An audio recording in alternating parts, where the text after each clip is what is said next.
Hello, my name is Cynthia and welcome to my Flosstube channel.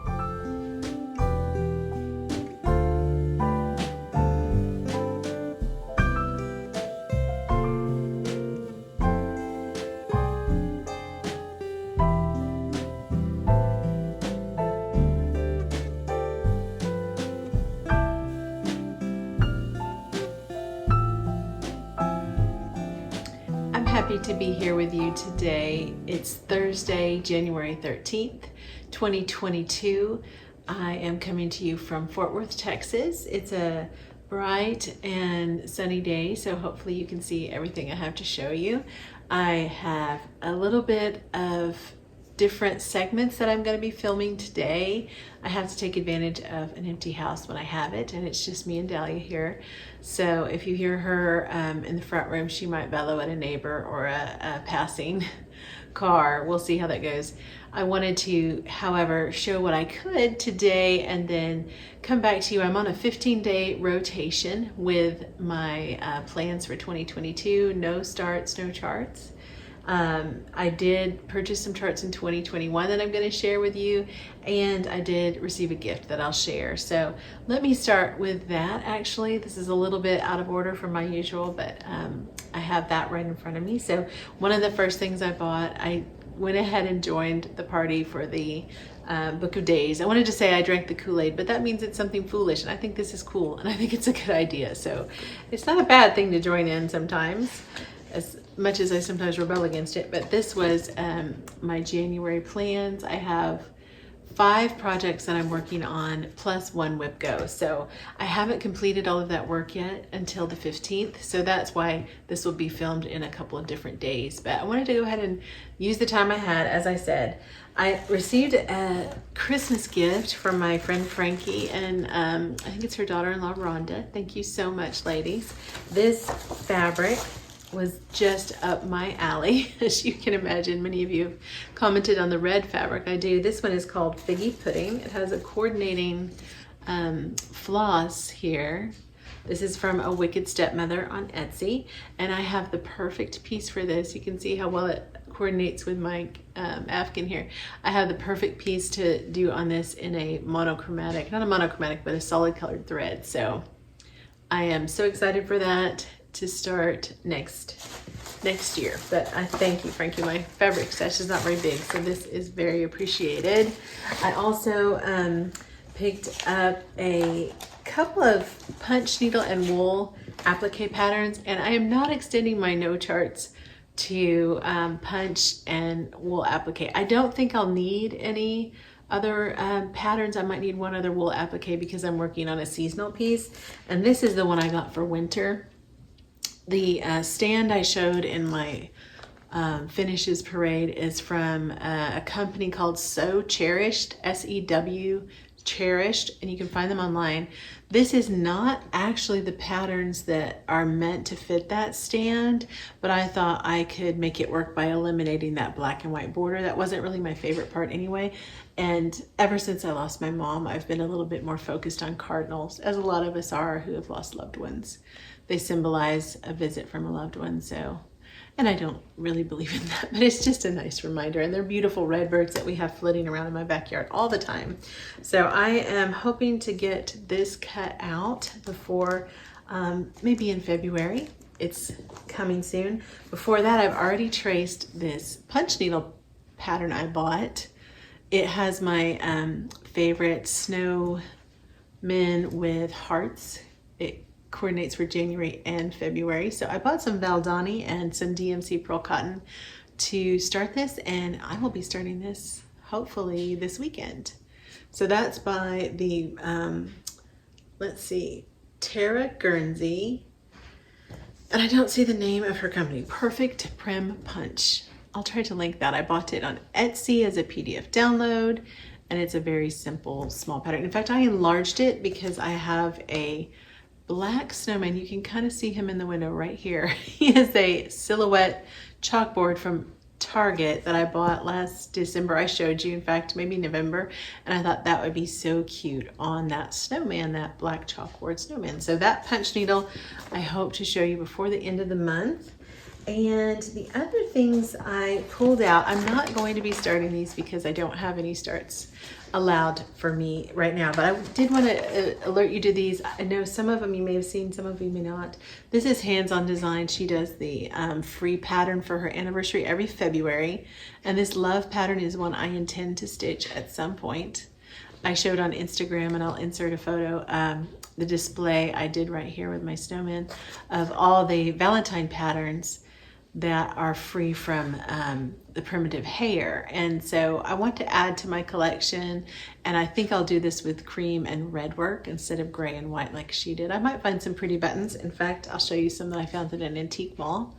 That would be the perfect project for those. But again, coming next year. So if you're free to start things, that's a quick and fun one. And I love this one from Melissa at Pinker and Pumpkin. And I can show you the chart because it's free. This is on her blog, Pinker and Pumpkin Quilting Blogspot.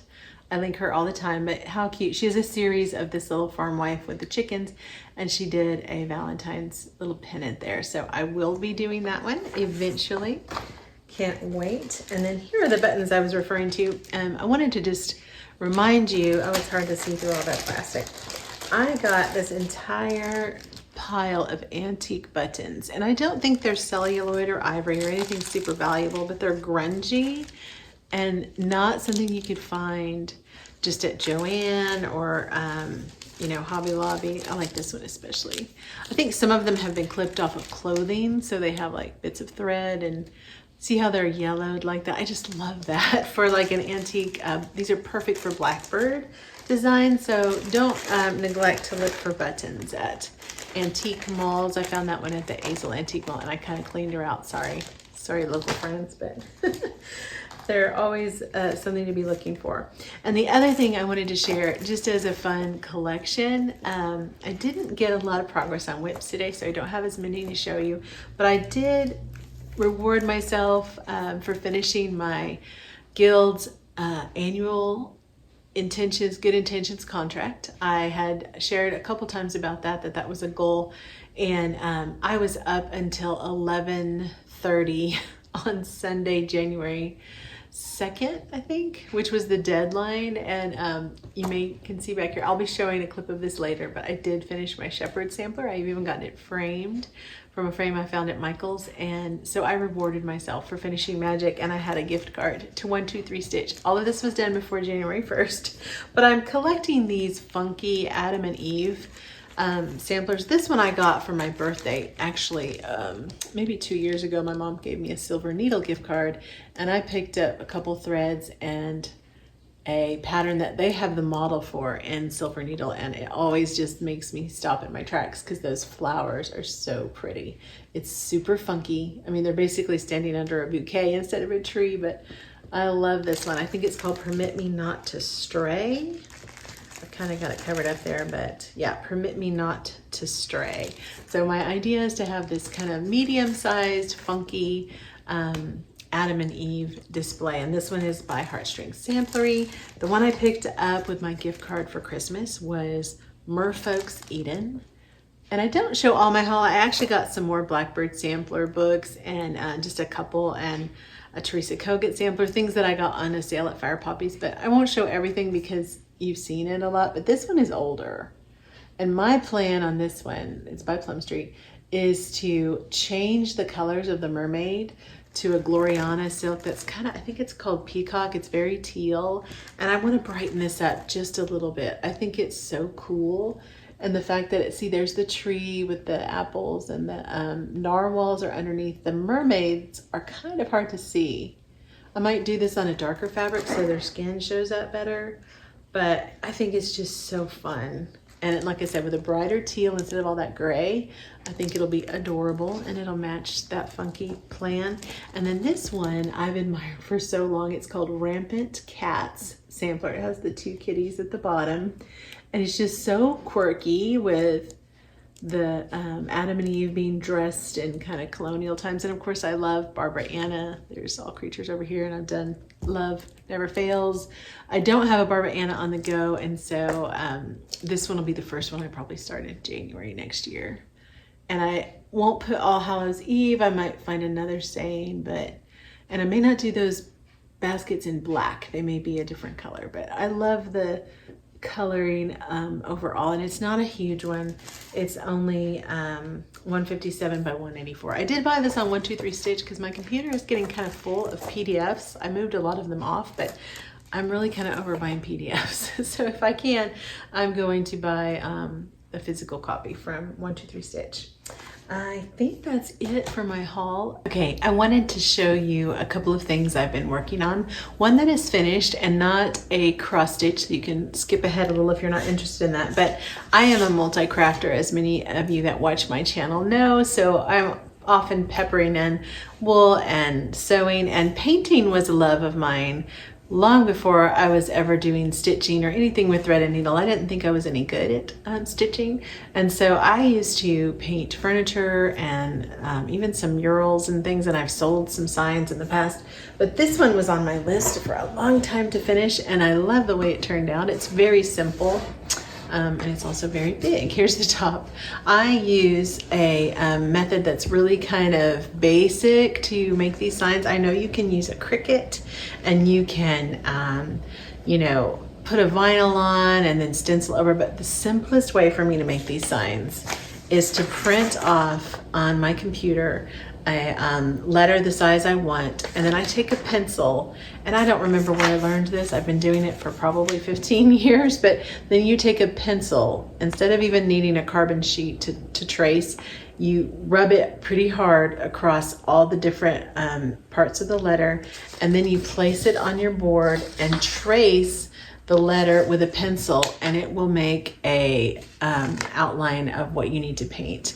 And I use some really fine liner fine liner paint brushes that are really long and thin. They're called a liner brush, and I just take my time. I made a few oopses. I had to kind of, you know, spread it around. But the good thing about primitive crafts is I, at the end, took a sandpaper and just kind of sanded over even some of my oops that were on there. And this is just a board I bought from Lowe's. I taught a women's class. This was the sign that was on the back. It was on my front porch for a while. It just says joy. And I had a Christmas ribbon tied at the top. But I thought, I'm going to use the back of that so that I have dual purpose. They do this at Hobby Lobby as well with those harvest welcome and trick or treat signs. But I thought this would be perfect to do the Valentine craft. And I did, like I said, get this idea from Etsy. I put my heart in a different place, but I had clipped that off. And I like to do these kind of inspiration boards. I'll show you a little closer up, just to keep things in my mind, because you forget, you know, I like to have digital images of things, but I'm a more physical copy. Like, I like to have it in my planner. I like to see it. And I finally made this project a reality. So this board, like I said, was just cut for me at Home Depot, and I did kind of antique the signs. I taught this class with some women at my church, so I stained and painted like 50 of these boards. So I think it took me a while to do this project because I was kind of over it after having to lead that group, or getting to lead. I didn't have to. I was glad to do it. But I want to do another sign, same kind of concept. It might be a little bit taller even, because I want it to be for Easter and say rejoice. And then on the other side, I might do like a 4th of July piece, and then I'll have my Christmas. So those were a lot of fun, crafty projects. They're a lot of fun to make. A craft project that was fun, and I'll insert a picture of how it looks on my mantle here.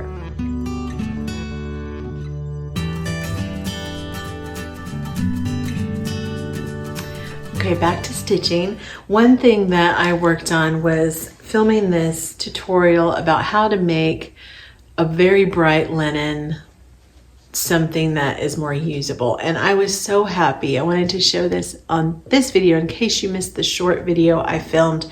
I was researching on how to make a short on YouTube because I want to have sort of a database of I told you I wanted to have a frequently asked questions place to refer people, and I get a lot of questions about how I dye fabric. I always do it in a 2-step process where I dye a solid color and then I model it. And if it's too mottled, then I put it back in the solid. So I kind of have a way to adjust. And this, I knew when Lynn gave this to me, it was a very bright orange called Ice Ginger. I thought that's going to be perfect. It looks almost like a Weeks color. I don't know if it's chickpea or I don't remember the other one, but anyway, I'm going to use it to do these prairie schoolers, and I'm not doing the orange. I'm going to do like a yellowy, creamy yellow instead of orange and black. So I think it's going to be a lot of fun. At least I think I am. I'll experiment with that and see what I come up with. But I love the way that turned out, and I would encourage you to check out that video. I can try to link it here.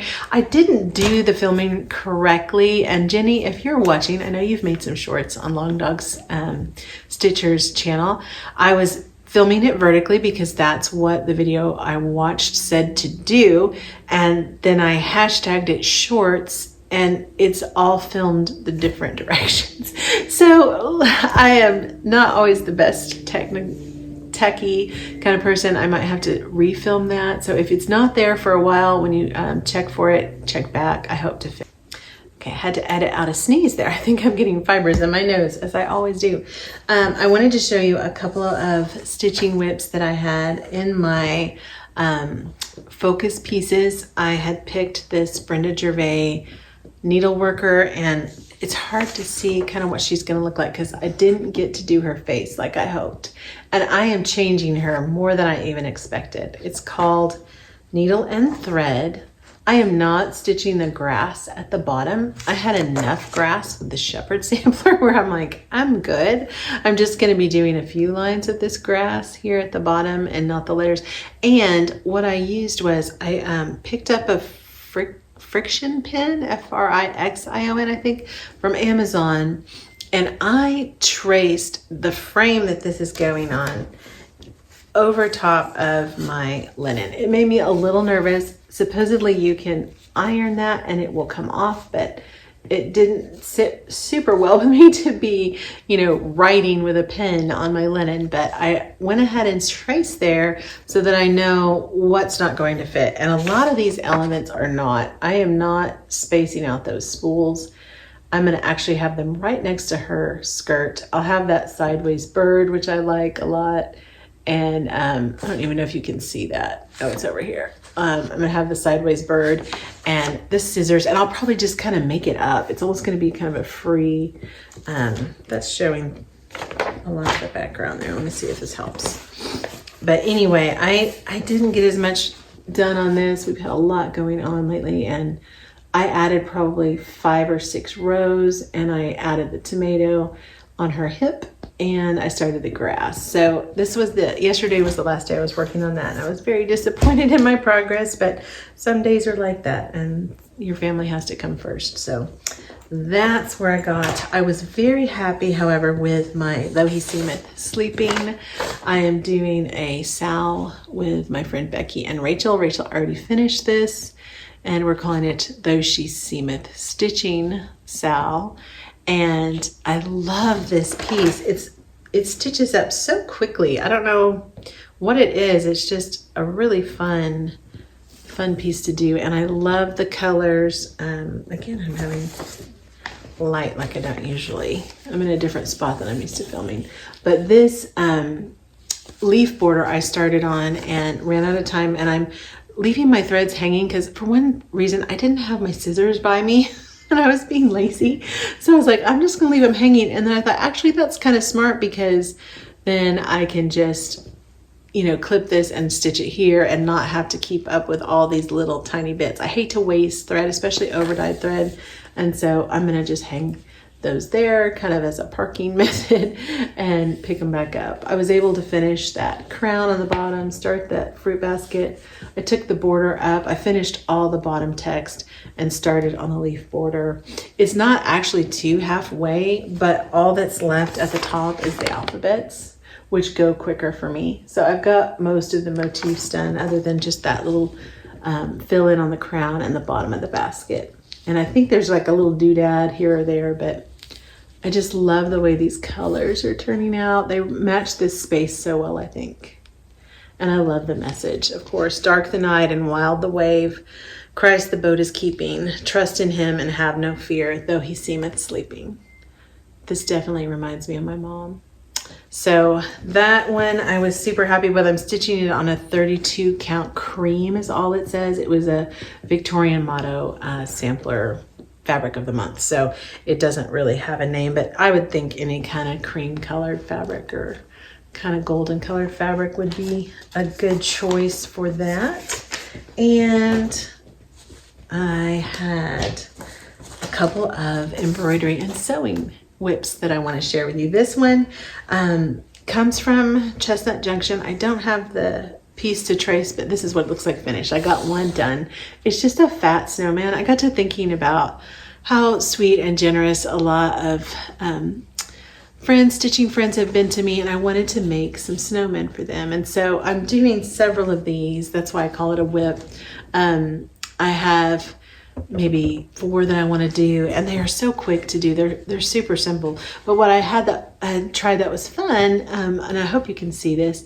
I had wanted to have the snowmen stand out and not look muddy, so I used a piece of white bed sheet. My son used this to be a ghost at Halloween. In fact, it's clean. There's nothing on it, but I used white so that I could then take some paint of coffee and just kind of go around it. And I left this dry. There was a little bit of seepage there, and you can see lots of carries on the back there of my fabric, but that's okay. I'm going to do something about that. But I wanted to have that distinct from the edge, and I think it turned out pretty cool. It's going to be a little pin pillow, and I'm going to put it on some interfacing that I iron on, so that should cover the carries that you can see there with my bird. And again, it has sort of a cardinal theme. So just a fun little fat snowman on Chestnut Junction. I look at her website, not her Etsy store, because she has a lot more embroideries there, and they're all $1.99. I love Chestnut Junction. And then I wanted to encourage y'all, I'm almost finished here. This piece by Peach Bottom Primitives, or Prims by Denise, was the piece I chose for the Sew a Snowman Sal 22. We did this last year, and several of you on Instagram had said that you wanted to join in. Please comment down below if you also are intending to join in. This pattern was out of stock after I shared it the first time, but I messaged Denise and she graciously put it back on and said she had lots of sales. So thank you for supporting her small business. She's very talented. And I wanted to show you, if you're intimidated by this, or if you even purchased it and just are kind of dragging your feet, it is really simple. I can't show you the whole pattern, but you're basically going to trace out the different elements. This is a piece of his head with a pin, and this is your sewing line. You cut it out with enough seam allowance around it, and it's just very basic forms that you're sewing together. So I've made several of them. One person said about my snowmen, that's also Prims by Denise, that, oh, everything you do turns out perfectly. And I wanted to laugh because the first pattern I made by Denise, I made the same snowman men into gingerbread, and they were terrible. I hadn't figured out how to really stuff them, because when you paint over this muslin, it does kind of crinkle and shrink, and if you're trying to make an arm, mine was just kind of like a shriveled up little, nubbin off of the gingerbread man instead of an actual arm. And so now I am more careful to fully stuff every inch of it that you can, so that it doesn't crinkle as much. And you just have to try it. It's not really something that is going to be perfect, but as primitive as this is, it's going to be cute. And muslin is so cheap. It's a little bit of your time, but I guarantee it would cost a whole lot more at a craft mall or at a craft fair to buy something like this. And it's going to be something you made in your home. So just an encouragement there. I'm actually going to display this in this old enamelware bowl that I found in my mom's house, tucked away in her garage. And it's going to sit in the middle of that with a wreath around it. It's going to be so cute. So I am progressing on that, and I will show all of the snowmen. My intention is to show those in February, so that gives y'all enough time to finish yours and to post it with the hashtag Sew a Snowman Sal 22. I'll put that there on the screen.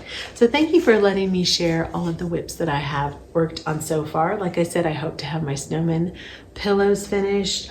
I hope to have 2 other projects that are coming at the end of the week through Sunday worked on, and I'm also working on my whip go pieces that were called, here's what was called, I have this Be a Daniel sal that I had started for my son. His birthday is February, the first week of February. So I'm just thrilled that it got called, because that is just more motivation that I have almost all of it done. I just need to do that angel and the lion. So I hope to have that to show you at the end of this video. And then I have another ornament that I might finish. I'm not positive, but here's my little dashboard. That's what they call these in planners, when you have them kind of just as a divider between your sections. And I make this up as an inspiration board, just kind of a, you know, here's what's ahead. If you work hard, you could have a lot of this done. So like I said, I didn't get as many whips. Hawker and Hollow got worked on, but not enough to really show you a finish. And my other pieces are still coming. So that is what's coming for this kind of quarter of my stitching, and I will see you soon with some finishes. Hello, I'm back on Sunday, January 16th, so I look different than my previous clips, but I'm here to share my finishes that I hoped to show. I had one less than I hoped. It's probably coming at the end of the month, but I'm here with Roxy. She's kind of my shoulder pet right now, as finding a quiet little window in my bedroom. I had finished the Shepard Sampler, which you could see behind me in the previous clips, but here she is close up. This was the final piece for my 2021 Magic contract with my guild, my annual good intention contract. I finished all 4, which made me really happy, but it actually was finished January 2nd. So it's the first finish of 2022. And it's by Brenda Gervais. I've shown it a couple times. I really buckled down at the end of the year and got quite a bit of it done. Probably from here over was all done in the last of the month of December. And there's a couple changes. I used Victorian Motto Sampler, just tried to match the picture. I think a lot of the charting is in silk, and I used DMC and Victorian Motto Sampler. I love the red of this. I love the sheep, the windmill, and I was able to frame this. I tried 4 different stores. I went to 2 different Goodwills and a Hobby Lobby, and I was considering having to put some fabric at the bottom and try to work it out, but I found this frame at Michael's. Here's the back. It's just a portrait frame. It had 2 5x7s with a big piece of matting, but when I measured it, it fit perfectly. And Melissa at Michael's in Lake Worth, Texas, if you're a local, was fantastic. She helped me cut a mat board behind it. She even made it kind of a dark apricot color, so the carries of my border wouldn't show through, because this linen is lakeside linen, but it definitely showed the carries until I put that darker mat behind it. And it's, I think, buttercream, 32 count. I used 1 strand over 2 on this 32 count, and I think it was just tight enough and the look was vintage enough, like I liked, that it worked out. I intended to get 36 count and I got the wrong fabric, but I'm really happy with the size of it, and I love the way it looks on my farm wall. It has sheep, and so it's considered a farm animal, I guess. But that's Shepard's Sampler by Brenda Gervais. The other finish I had was over the weekend, and I just nearly ruined it about 10 minutes ago. I had my monthly hands-on design celebrations piece. This was the cover sheet here for January, and I put it behind the one I finished in June and just about whacked the stitching. So I'm gonna have to do a little bit of repair job on this. It's fixable, but I'm just really so irritated with myself right now. I can't believe I did that. I liked the composition of this piece. Kathy Huberman is a fantastic graphic designer. I haven't studied graphic design formally, but I know what she's doing with her balance and her color. She's really good. I went ahead and used a close conversion to what she did. I didn't want to do red because I was afraid it would turn out looking patriotic, and I have it here for January, of course. And this is the little drawer from Hobby Lobby. You can find them in the floral department. I've used this, I have 2 of these, so I've used this a couple times. They're great for Priscilla and Chelsea's cups. They fit those really nicely. And this is just a Dollar Tree foam. And you can see here where I cut it all the way to the stitching. I know how I can fix it. I'm gonna sew some fabric around this and then reinforce it with some interfacing. So it'll be okay, but I'm just kicking myself. I had plenty of fabric over there. I wasn't paying attention that I had started farther over with my January piece than I had with my June. And I was in a hurry. I was just being in a rush. So it is still really cute. In fact, I like it better than I expected. I was a little bit unsure of these colors. I dyed this 27 count Linda myself with aqua, denim, and then I overdyed it with black. I wanted it to look like kind of a night sky so that the white would really pop. And I used some just random ribbons I had around the house. I have this black and white check from Hobby Lobby, I know, and then these fibers again were some that my mom had. So they're like eyelash and they're kind of in a teal. And I think it looks really sweet. I had kind of gone back and forth on this design because I thought it's too much of a graphic design. It doesn't really fit my primitive style, but I actually think I like things that are sweet. And sometimes they're prim, sometimes they're not, but I can make them fit. So I'm happy to have January done.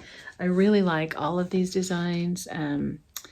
Kathy did just such a cute job on them. So, and they're 50 by 50. They're super quick. I did that in a day. I think I had the snowflakes to finish on Saturday, but I stitched the whole thing in a couple hours on Friday night. So that was a fun finish. My piece for my son, the Silver Creek Be a Daniel, is still in progress. There's a lot of stitching in that silly thing. I'm just doing row after row after row of sand, and I still have a couple lions to stitch. So I hope to show you that in my next video, but thank you for tuning in. I had one other thing I wanted to share really quickly before I forget. This book I put on my Instagram. It's called What the Wind Knows by Amy Harmon.